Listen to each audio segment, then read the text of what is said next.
श्री गणेशाय नमः।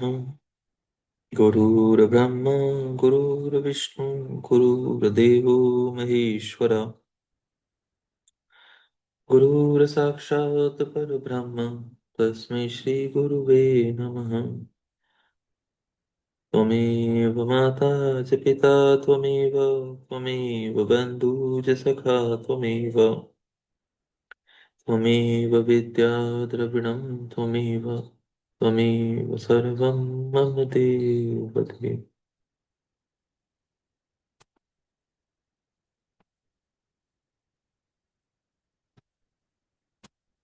ये नवम अध्याय प्रारंभ होता है। इस अध्याय में शिव जी के अवतार योगाचार्यों तथा उनके शिष्यों की नामावली का वर्णन किया गया है। श्री कृष्ण बोले, भगवान, समस्त युगावर्तों में योगाचार्य के ब्याज से भगवान शंकर के जो अवतार होते हैं और उन अवतारों के जो शिष्य होते हैं, उन सब का वर्णन कीजिए।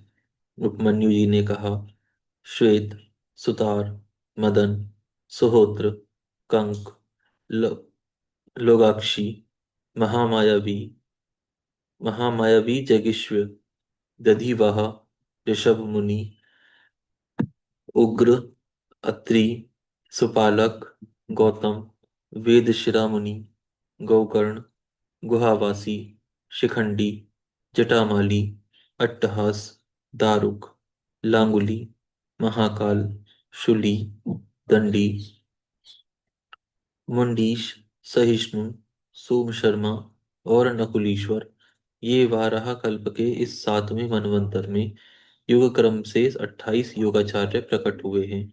इनमें से प्रत्येक के शांत चित्त वाले चार चार शिष्य हुए हैं, जो श्वेत से लेकर ऋष्य पर्यंत बताए गए हैं। मैं उनका क्रमशः वर्णन करता हूँ, सुनो। श्वेत, श्वेतशिख, श्वेताश्व, श्वेत लोहित, तुंदुभि, शतरूप, त्रिचिक, केतुमान, विकोश, विकेश, विपाश, पाशनाशन, सुमुख, दुर्मुख, दुर्गम, दुरतिक्रम, सनत कुमार, सनक, सनंदन, सनातन, सुधामा, बेरजा, शंख, अंडज, सारस्वत, मेघ, मेघवाह, सुवाहक, कपिल, आसुरी, पंचशिख, वाष्कल, पराशर, गर्ग, भार्गव, अंगिरा,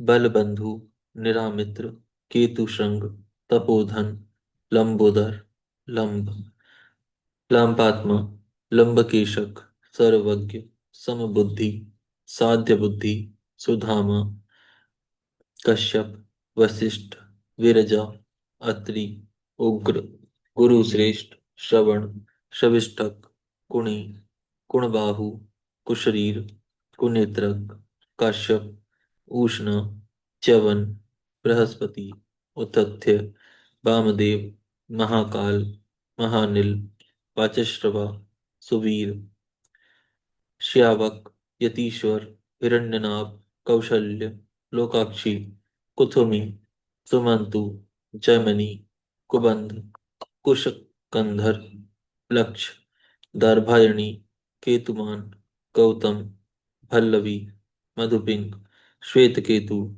उशिज, बृहदश्व, दैवल, कवि, शालिहोत्र, सुवेक्ष, युवनाश्व, सरदसु, छगल कुंभकर्ण,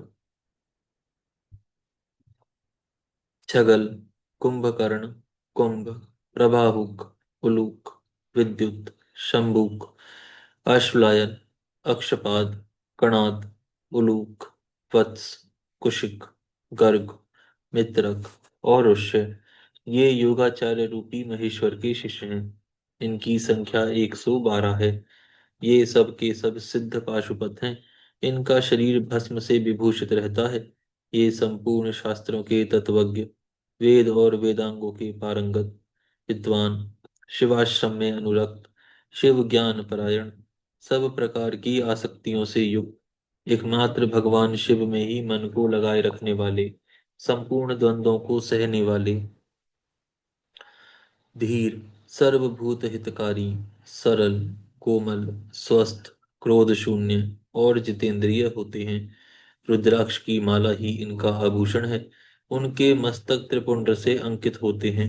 उनमें से कोई तो शिखा के रूप में ही जटा धारण करते हैं। किन्हीं के सारे केश ही जटा रूप होते हैं। कोई कोई ऐसे हैं जो जटा नहीं रखते, और कितने ही सदा माथा मुड़ाए रहते हैं। वे प्राय फल मूल का आहार करते हैं, प्राणायाम साधन में तत्पर रहते हैं। मैं शिव का हूँ, इस अभिमान से युक्त होते हैं। सदा शिव के ही चिंतन में लगे रहते हैं। उन्होंने संसार रूपी विश्व वृक्ष के अंकुर को मथ डाला है। वे सदा परम धाम में जाने के लिए ही कटिबद्ध होते हैं। जो योगाचार्यों सहित इन शिष्यों को जान मानकर सदा शिव की आराधना करता है, वह भगवान शिव का सायुज्य प्राप्त कर लेता है। इसमें कोई अन्यथा विचार नहीं करना चाहिए। यहाँ पर यह अध्याय पूर्ण होता है। यहाँ से 10वां अध्याय प्रारंभ होता है। भगवान शिव के प्रति श्रद्धा भक्ति की आवश्यकता का प्रतिपादन, शिव धर्म के 4 पादों का वर्णन एवं ज्ञान योग के साधनों तथा शिव धर्म के अधिकारियों का निरूपण, शिव पूजन के अनेक प्रकार एवं अनन्य चित्त से भजन की महिमा का वर्णन इस अध्याय में किया गया है। श्री कृष्ण बोले, हे भगवान, हे सर्वयोग निद्र, हे गणेश्वर, हे मुनीश्वर, हे कार्तिकेय तुल्य बुद्धिमान, हे सर्व ज्ञान निधि, हे गुरु, हे परमेश्वर, मनुष्य के बंधन को काटने के लिए पृथ्वी पर अवतार लेकर महर्षि देह धारण करके आप स्थित हैं। अन्यथा इस संसार में आपके अतिरिक्त कौन से देवता अथवा दानव शिवात्मक परम भाव को जान सकते थे। अतः साक्षात पिनाकी भगवान शिव के समान आपके मुख से निकले हुए शिव ज्ञान रूपी अमृत का पान करके मेरा मन तृप्त नहीं हुआ। हे भगवान, संपूर्ण जगत के कर्ता, अपने पति साक्षात शिव जी के अंक देश में विराजमान परमेश्वरी ने उनसे क्या पूछा था। उपमन्यु जी बोले, हे कृष्ण, आपने उचित प्रश्न किया है। मैं शिव भक्त, योगी तथा कल्याणमयी चित्त वाले आपको यथार्थ रूप में उसे बताऊंगा। दिव्य स्वरूप वाले महादेव देवी पार्वती के साथ सुंदर कंदराओं वाले दिव्य मंदराचल मंदर पर्वत पर ध्यान मग्न थे। उस समय देवी पार्वती की मुस्कान युक्त मुख वाली प्रिय सखी शुभावती खिले हुए तथा अत्यंत मनोहर पुष्पों को ले आई। तत्पश्चात देवश्रेष्ठ शिवजी स्वयं देवी पार्वती को अपने पास बिठाकर उन पुष्पों से उन्हें अलंकृत करके प्रसन्न हुए। इसके बाद अंतःपुर में रहने वाली दिव्य आभूषण धारण की हुई देवियां तथा गणेश्वर हाथों में चंवर धारण करके सभी लोकों की महेश्वरी देवी पार्वती एवं सभी लोकों के स्वामी परिपूर्ण भगवान शिव की सेवा करने लगे। तदनंतर शिव और शिवा के विनोद के लिए तथा लोक में जो शिव के शरणागत हैं उन मनुष्यों के कल्याण के लिए प्रिय कथाएं प्रारंभ हुईं। उस समय अवसर देखकर सभी लोकों की स्वामिनी देवी पार्वती ने अपने पति सर्वलोक महेश्वर से पूछा। देवी ने कहा, महादेव, जो आत्म तत्व आदि के साधन में नहीं लगे हैं तथा जिनका अंतःकरण पवित्र एवं वशीभूत नहीं है, ऐसे मंदमती मृत्युलोकवासी जीवात्माओं के वश में आप किस उपाय से हो सकते हैं। महादेव जी बोले, देवी, यदि साधक के मन में श्रद्धा भक्ति न हो तो पूजन कर्म, तपस्या, तप, जप, आसन आदि ज्ञान तथा अन्य साधनों से भी मैं उसके वशीभूत नहीं होता हूँ। यदि मनुष्यों की मुझ में श्रद्धा हो तो जिस किसी भी हेतु से मैं उनके वश में हो जाता हूँ, फिर तो वह मेरा दर्शन, स्पर्श, पूजन एवं मेरे साथ संभाषण भी कर सकता है।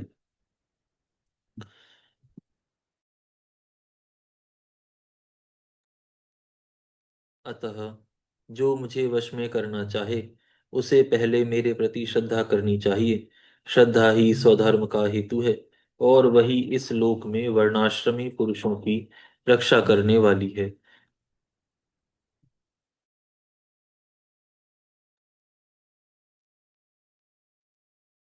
जो मानव जो मानव अपने वर्णाश्रम धर्म के पालन में लगा रहता है, उसी की मुझ में श्रद्धा होती है, दूसरे की नहीं। वर्णाश्रमी पुरुषों के संपूर्ण धर्म वेदों से सिद्ध हैं।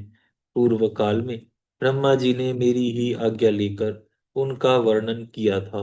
ब्रह्मा जी का बताया हुआ वह धर्म अधिक धन के द्वारा साध्य है तथा अनेक प्रकार के क्रियाकलाप से युक्त होता है।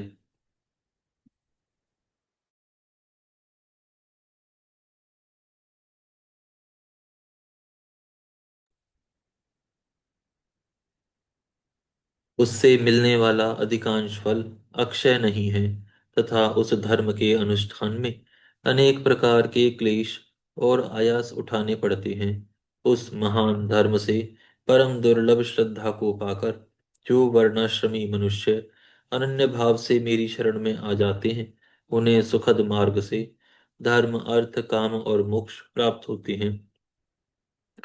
वर्णाश्रम संबंधी आचार की सृष्टि मैंने ही बारंबार की है। उसमें भक्ति भाव रखकर जो मेरे हो गए हैं, उन्हीं वर्णाश्रमियों का मेरी उपासना में अधिकार है, दूसरों का नहीं। यह मेरी निश्चित आज्ञा है। मेरी आज्ञा के अनुसार धर्म मार्ग से चलने वाले वर्णाश्रमी पुरुष मेरी शरण में आ मेरे कृपा प्रसाद से मल और माया आदि पाशों से मुक्त हो जाते हैं तथा मेरे पुनरावृत्ति रहित धाम में पहुंचकर मेरा उत्तम साधर्म प्राप्त करके परमानंद में निमग्न हो जाते हैं। इसीलिए मेरे बताए हुए वर्ण धर्म को पाकर अथवा ना पाकर भी जो मेरी शरण ले मेरा भक्त बन जाता है, वह स्वयं ही अपनी आत्मा का उद्धार कर लेता है।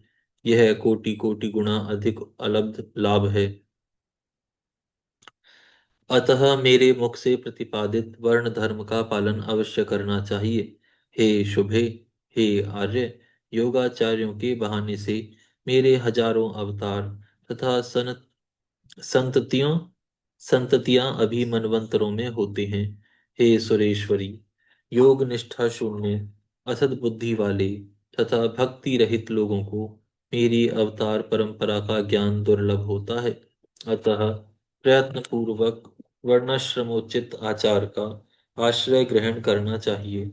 जो मोक्ष मार्ग से विलग होकर दूसरी किसी वस्तु के लिए श्रम करता है, उसके लिए वही सबसे बड़ी हानि होती है। वही बड़ी भारी त्रुटि है, वही मोह है और वही अंधता एवं मुक्ता है।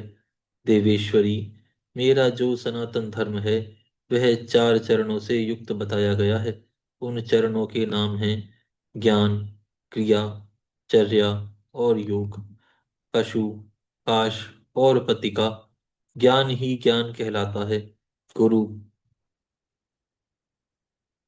गुरु के अधीन जो विधि पूर्वक षड्ध्वज शोधन का कार्य होता है, उसे क्रिया कहते हैं। मेरे द्वारा विहित वर्णाश्रम प्रयुक्त जो मेरे पूजन आदि धर्म हैं, उनके आचरण का नाम चर्या है। मेरे बताए हुए मार्ग से ही मुझ में सुस्थिर भाव से चित्त लगाने वाले साधक के द्वारा जो अंतःकरण की अन्य वृत्तियों का निरोध किया जाता है, उसी को योग कहते हैं। देवी, चित्त को निर्मल एवं प्रसन्न बनाना अश्वमेध यज्ञों के समूह से भी श्रेष्ठ है, क्योंकि वह मुक्ति देने वाला है। विषय भोग की इच्छा रखने वाले लोगों के लिए यह मन प्रसाद दुर्लभ है। जिसने यम और नियम के द्वारा इंद्रिय समुदाय पर विजय प्राप्त कर लिया है, उस विरक्त पुरुष के लिए ही योग को सुलभ बताया गया है। योग पूर्व पापों को हर लेने वाला है। वैराग्य से ज्ञान होता है और ज्ञान से योगक योगज्ञ पुरुष पतित हो योगज्ञ पुरुष पतित हो तो भी मुक्त हो जाता है, इसमें संशय नहीं है। सब प्राणियों पर दया करनी चाहिए। सदा अहिंसा धर्म का पालन सबके लिए उचित है। ज्ञान का संग्रह भी आवश्यक है। सत्य बोलना, चोरी से दूर रहना, ईश्वर और परलोक पर विश्वास रखना, मुझ में श्रद्धा रखना, इंद्रियों को संयम में रखना, वेद शास्त्रों को पढ़ाना, वेद शास्त्रों का पढ़ना पढ़ाना, यज्ञ करना कराना, मेरा चिंतन करना, ईश्वर के प्रति अनुराग रखना और सदा ज्ञानशील होना ब्राह्मण के लिए नितांत आवश्यक है। जो ब्राह्मण ज्ञान योग की सिद्धि के लिए सदा इस प्रकार उपर्युक्त धर्मों का पालन करता है, वह शीघ्र ही विज्ञान पाकर योग को भी सिद्ध कर लेता है। प्रिय, ज्ञानी पुरुष ज्ञानाग्नि के द्वारा इस कर्ममय शरीर को क्षण भर में दग्ध करके मेरे प्रसाद से योग का ज्ञाता होकर कर्म बंधन से छुटकारा पा जाता है।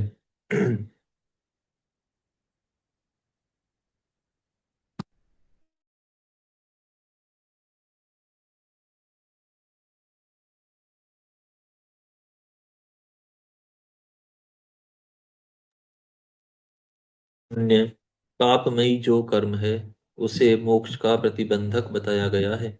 इसलिए योगी पुरुष योग के द्वारा पुण्य पुण्य का परित्याग कर दे। फल की कामना से प्रेरित होकर कर्म करने से ही मनुष्य बंधन में पड़ता है, केवल कर्म करने मात्र से नहीं। अतः कर्म के फल को त्याग देना चाहिए। प्रिय, पहले कर्म में यज्ञ द्वारा बाहर मेरी पूजा करके फिर ज्ञान योग में तत्पर हो साधक योग का अभ्यास करे। कर्म यज्ञ से मेरे यथार्थ स्वरूप का बोध प्राप्त हो जाने पर जीव योग मुक्त हो मेरे यजन से विरत हो जाते हैं। उस समय वे मिट्टी, पत्थर और स्वर्ण में भी समभाव रखते हैं। जो मेरा भक्त नित्य युक्त एवं एकाग्र चित्त हो ज्ञान योग में तत्पर रहता है, वह मुनियों में श्रेष्ठ एवं योगी होकर मेरा सायुज्य प्राप्त कर लेता है। जो वर्णाश्रमी पुरुष मन से विरक्त नहीं है, वे मेरा आश्रय ले ज्ञान, चर्या और क्रिया इन तीन में ही प्रवृत्त होने के अधिकारी हैं। वे केवल उन्हीं के अनुष्ठान की योग्यता रखते हैं। मेरा पूजन दो प्रकार का है, बाह्य और अभ्यंतर। इसी प्रकार मन, वाणी और शरीर इन त्रिविध साधनों के भेद से मेरा भजन तीन प्रकार का माना गया है, तप, कर्म, जप। ध्यान और ज्ञान ये मेरे भजन के पांच स्वरूप हैं। अतः साधु पुरुष उसे पांच प्रकार का भी कहते हैं। मूर्ति आदि में जो मेरा पूजन आदि होता है, जिसे दूसरे लोग जान लेते हैं, वह बाह्य पूजन या भजन कहा गया है। तथा वही भजन पूजन जब मन के द्वारा होने से केवल अपने ही अनुभव का विषय होता है, तब अभ्यंतर कहलाता है। मुझ में लगा हुआ चित्त ही मन कहलाता है। सामान्यतः मन मात्र को यहाँ मन नहीं कहा गया है। इसी तरह जो वाणी मेरे नाम के जप और कीर्तन में लगी हुई है, वही वाणी कहलाने योग्य है, दूसरी नहीं। तथा जो मेरे शास्त्र में बताए गए त्रिपुंड आदि चिन्हों से अंकित हैं और निरंतर मेरी सेवा पूजा में लगा हुआ है, वही शरीर शरीर है, दूसरा नहीं। मेरी पूजा को ही कर्म जानना चाहिए। बाहर जो यज्ञ आदि किए जाते हैं, उन्हें कर्म नहीं कहा गया है। मेरे लिए शरीर को सुखाना ही तप है, कृच्छ चांद्रायण आदि का अनुष्ठान नहीं। पंचाक्षर मंत्र की आवृत्ति, प्रणव का अभ्यास तथा रुद्राध्याय आदि का बारंबार पाठ ही यहाँ जप कहा गया है, वेदा अध्ययन आदि नहीं। मेरे स्वरूप का चिंतन स्मरण ही ध्यान है, आत्मा आदि के लिए की हुई समाधि नहीं। मेरे आगमों के अर्थ को भली भांति जानना ही ज्ञान है, दूसरे किसी वस्तु के अर्थ को समझना नहीं। देवी, पूर्व वासनावश ब्रह्मा पूर्व वासनावश बाह्य अथवा अभ्यंतर जिस पूजन में मन का अनुराग हो, उसी में दृढ़ निष्ठा रखनी चाहिए। बाह्य पूजन से अभ्यंतर पूजा 100 गुना अधिक श्रेष्ठ है, क्योंकि उसमें दोषों का मिश्रण नहीं होगा तथा प्रत्यक्ष दिखने वाले दोषों की भी वहां संभावना नहीं रहती है। भीतर की शुद्धि को ही शुद्धि समझना चाहिए, बाहरी शुद्धि को शुद्धि नहीं कहते हैं। जो आंतरिक शुद्धि से रहित है, वह बाहर से शुद्ध होने पर भी अशुद्ध ही है। देवी, बाह्य और अभ्यंतर दोनों ही प्रकार का भजन भाव अनुराग पूर्वक ही होना चाहिए, बिना भाव के नहीं। भाव रहित भजन तो एकमात्र विप्रलभ यानी छलना का ही कारण होता है। मैं तो सदा ही कृतकृत्य एवं पवित्र हूँ। मनुष्य मेरा क्या करेंगे? उनके द्वारा किए गए बाह्य अथवा आभ्यंतर पूजन में उनका जो भाव प्रेम है, उसी को मैं ग्रहण करता हूँ। देवी, क्रिया का एकमात्र आत्मा भाव नहीं, भाव ही है। क्रिया का एकमात्र आत्मा भाव ही है। वही मेरा सनातन धर्म है। मन वाणी और कर्म द्वारा कहीं भी किंचन मात्र फल की इच्छा न रखकर ही क्रिया करनी चाहिए। देवेश्वरी, फल का उद्देश्य रखने से मेरा आश्रय लघु हो जाता है, क्योंकि फलार्थी को यदि फल न मिला तो वह मुझे छोड़ सकता है। सती साध्वी देवी, फलार्थी होने पर भी जिस साधक का चित्त मुझ में ही प्रतिष्ठित है, उसे उसके भाव के अनुसार फल में अवश्य देता हूँ।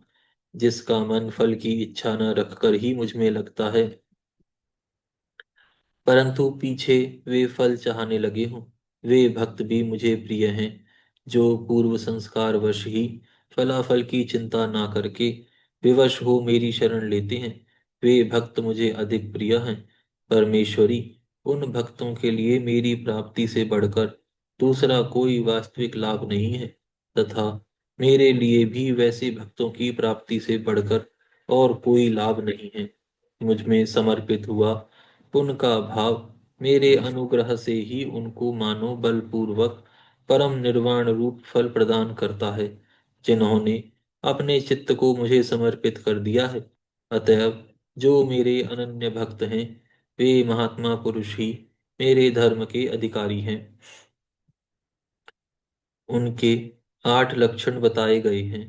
मेरे भक्तजनों के प्रति स्नेह, मेरी पूजा का अनुमोदन, स्वयं की भी मेरे पूजन में प्रवृत्ति, मेरे लिए ही शारीरिक चेष्टाओं का होना, मेरी कथा सुनने में भक्ति भाव, कथा सुनते समय स्वर, नेत्र और अंगों में विकार का होना, बारंबार मेरी स्मृति तथा सदा मेरे आश्रित रहकर जीवन निर्वाह करना,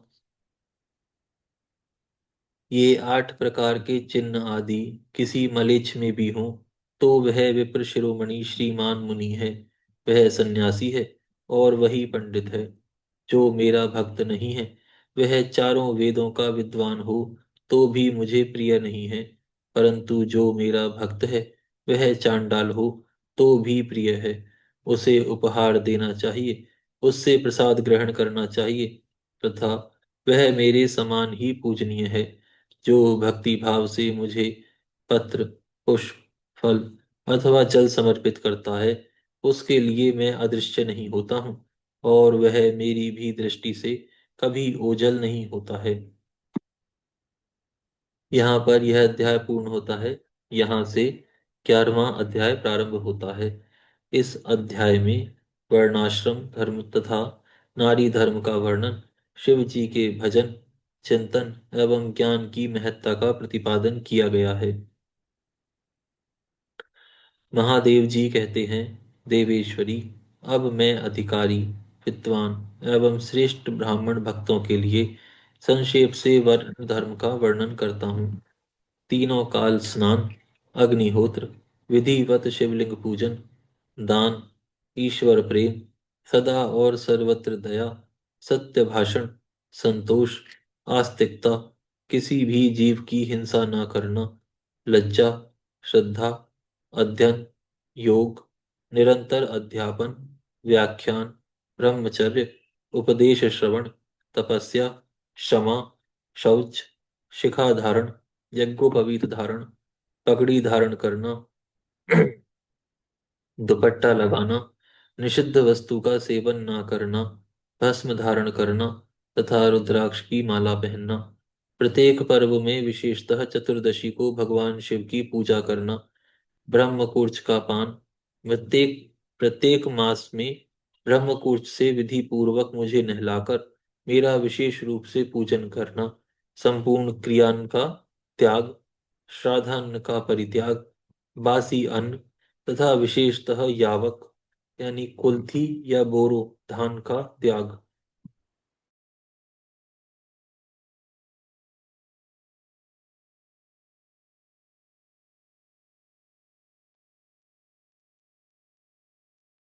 मध्य और मध्य की गंध का त्याग, शिव को निवेदित चंडेश्वर का भाग, नैवेद्य का त्याग, ये सभी वर्णों के सामान्य धर्म हैं। ब्राह्मणों के लिए विशेष धर्म ये हैं: क्षमा, शांति, संतोष, सत्य, असत्य, चोरी ना करना, ब्रह्मचर्य, शिव ज्ञान, वैराग्य, भस्म सेवन और सब प्रकार की आसक्तियों से निवृत्ति। इन दस धर्मों का ब्राह्मणों का विशेष इन 10 धर्मों को ब्राह्मणों का विशेष धर्म कहा गया है। अब योगियों यतियों के लक्षण बताए जाते हैं। दिन में भिक्षान्न भोजन उनका विशेष धर्म है। यह वानप्रस्थ आश्रम वालों के लिए भी उनके समान ही अभिष्ट है। इन सब को और ब्रह्मचारियों को भी रात में भोजन नहीं करना चाहिए। पढ़ाना, यज्ञ कराना और दान लेना, इनका विधान मैंने विशेषतः क्षत्रियों और वैश्यों के लिए नहीं किया है। मेरे आश्रय में रहने वाले राजाओं या क्षत्रियों के लिए थोड़े में धर्म का संग्रह किस इस प्रकार है: सब वर्णों की रक्षा, युद्ध में शत्रुओं का वध, दुष्ट पक्षियों मृगों तथा दुराचारी मनुष्यों का दमन करना, सब लोगों पर विश्वास न करना, केवल शुभ शिव योगियों पर ही विश्वास रखना, सेना का संरक्षण, गुप्तचर भेजकर लोक में घटित होने वाले समाचारों को जानना, सदा अस्त्र धारण करना तथा भस्ममयी कंचुक धारण करना।